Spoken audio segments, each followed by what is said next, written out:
હરની તળાવ દુર્ઘટનાના ફરાર આરોપી દીપેન શાહ અને ધર્મિલ શાહ, જે બંને 5% ભાગીદાર હતા, તેમની ધરપકડ કરવામાં આવી છે।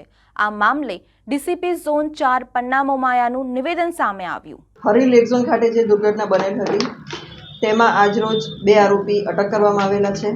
આરોપી દીપેન હિતેન્દ્રભાઈ શાહ તેમજ આરોપી ધર્મિલ ગિરીશભાઈ શાહ બંનેને આજે અટક કરવામાં આવેલા છે। બંને આરોપીઓ મુંબઈ હતા, ત્યાંથી વકીલને મળવા આવતા હતા ત્યારે આપણી ટીમે એ લોકોને ચકલી સર્કલ પાસેથી અટક કરેલા છે અને એ લોકોની પૂછપરછ ચાલુ છે। આવતીકાલે કોર્ટમાં રજૂ કરી અને ફર્ધર રિમાન્ડની કાર્યવાહી કરવામાં આવશે। આ ઉપરાંત 2 આરોપીઓ પરેશ શાહ અને ગોપાલ શાહ બંનેના રિમાન્ડના સમય પૂરા થતાં આજે એમને કોર્ટમાં રજૂ કરવામાં આવેલા હતા।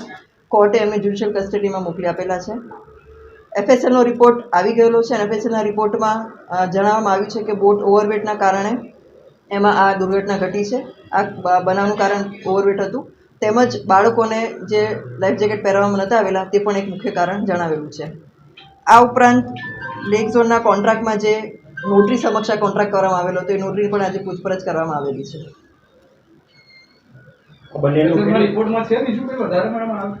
કેટલું વજન હોવું જોઈએ, કેટલું હતું, આ પ્રકારની કોઈ વિગત બોટમાં કોઈ ક્ષતિ હતી?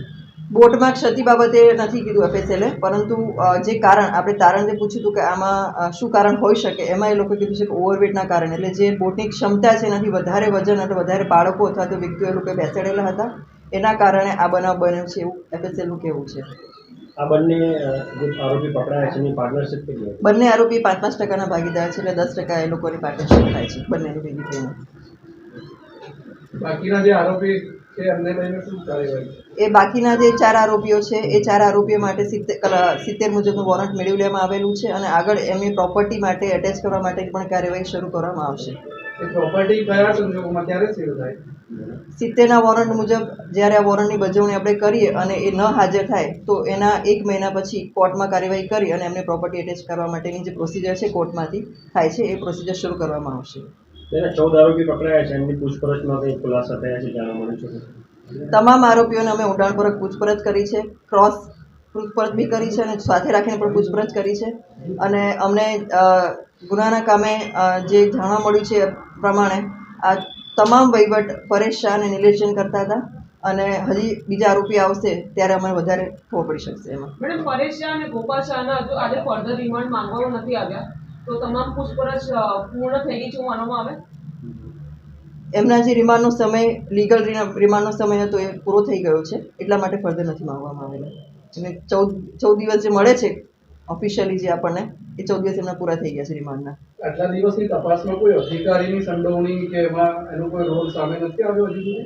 અમે શિક્ષણ વિભાગ અને કોર્પોરેશન બંનેની પાસે એમની ઇન્ટરનલ ઇન્ક્વાયરીના અહેવાલ અમે માંગણી કરી છે અને એ લોકોએ અમને જવાબમાં કોર્પોરેશને જવાબ એવો આપ્યો છે કે એમની ઇન્ટરનલ ઇન્ક્વાયરી ચાલી રહી છે, એટલે એમની ઇન્ક્વાયરી પૂરી થઈ તે લોકો અમને અહેવાલ પાઠવશે અને ત્યારબાદ આગળની કાર્યવાહી થશે। સ્કૂલ મેનેજમેન્ટ સામે એની પણ અમે ઇન્ક્વાયરીનો રિપોર્ટ અમે માંગ્યો છે, એ શિક્ષણ વિભાગ તરફથી રિપોર્ટ આવશે ત્યારે આગળ કાર્યવાહી કરવામાં આવશે। કોર્પોરેશન દસ્તાવેજ આપી દે તમામ જે માંગવામાં આવ્યા હતા? અમે 2 રિમાઇન્ડર કર્યા, એના પછી થોડાક દસ્તાવેજ આપ્યા છે અને હજી થોડાક દસ્તાવેજ માટે અમે ફરી રિમાઇન્ડર કરીએ છીએ। ઇન્ટરનલ ઇન્ક્વાયરી એટલા માટે કે એમને કયા ડિપાર્ટમેન્ટમાં કયા વ્યક્તિને જવાબદારી સોંપી હતી એ તો કોર્પોરેશનને જ ખબર હોય, કોનું સુપરવિઝનની જવાબદારી તે કોર્પોરેશન જ અમને જણાવી શકે, એટલા માટે અમારે એની ઇન્ક્વાયરી અથવા એમાં અહેવાલની જરૂર પડે અમને, અથવા તેમના તરફથી લેખિતમાં કોઈ માહિતી જોઈએ અમને।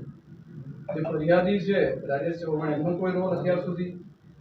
એ હાલમાં અમે કોર્પોરેશનના અહેવાલની રાહ જોઈ રહ્યા છીએ।